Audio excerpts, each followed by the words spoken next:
wabarakatuh. Tanretan saja. Julu 9 sudah lama tidak bikin konten. Dan kali ini memasuki bulan Ramadan yang ke-18, saya akan memulainya dengan ziarah ke makam sesepuh Wali Songo, yaitu Sunan Ampel. Karena beliau tidak hanya maha gurunya para ulama di tanah Jawa, beliau itu yang menyiarkan Islam ke tanah Madura bersama saudara beliau yaitu Sayyid Ali Murtado. Tentunya sambil lalu kita melihat suasana bulan Ramadan ke-18 seperti apa di Sunan Ampel.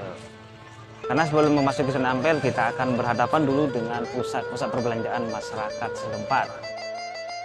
Salah satu ciri khas dari makam-makam ulama-ulama Wali Songo adalah keberadaan pasar di sekitar makam. Jadi ada ungkapan yang cukup menakjubkan bahwa meskipun para waliullah itu sudah wafat ratusan bahkan mungkin ribuan tahun lamanya, namun beliau-beliau ternyata masih momong umat, karena hampir di setiap makam para waliullah itu membangkitkan denyut perekonomian sekitar, yaitu dengan berkembangnya pasar setempat yang itu cukup ramai pembeli. Misalnya seperti di makam Sunan Ampel ini cukup beragam barang-barang dagangan yang dijual oleh masyarakat setempat.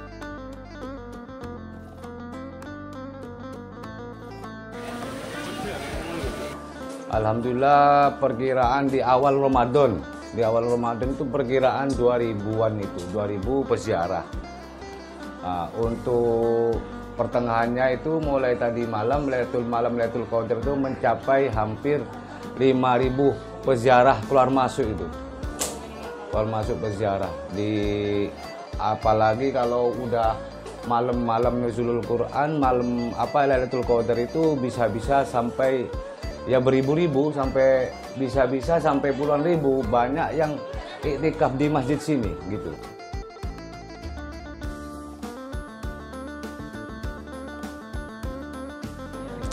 Tentu yang sangat menarik di sini adalah cerita tentang Lembu Beteng, di mana Lembu Beteng itu masuk Islam berkat Sunan Ampel.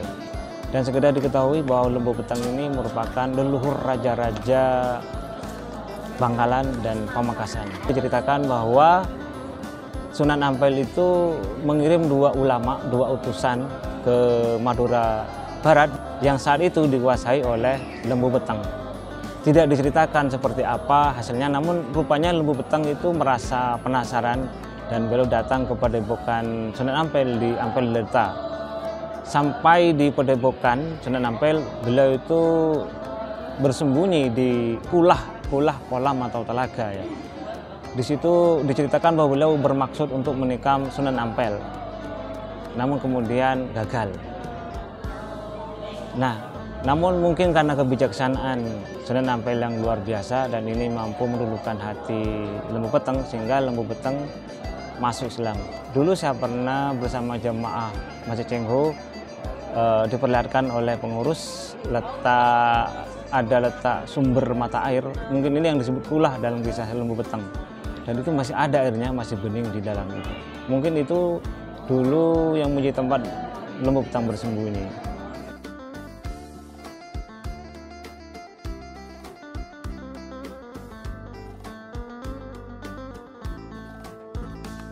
Nah, itulah tantan saja sekelumit tentang Sunan Ampel dan Lembu Beteng, yang mana syiar Islam di tanah Madura itu tidak bisa dilepaskan dari 2 tokoh, yaitu Sunan Ampel yang beliau mengirim 2 utusan ke Madura Barat, kemudian Sayyid Ali Murtado yang mensiarkan Islam ke Madura Timur atau Sumenep, yang kala itu yang berkuasa adalah Joko Tole. Mudah-mudahan cerita yang sekelumit ini memberikan sedikit manfaat. Salam Codet 9.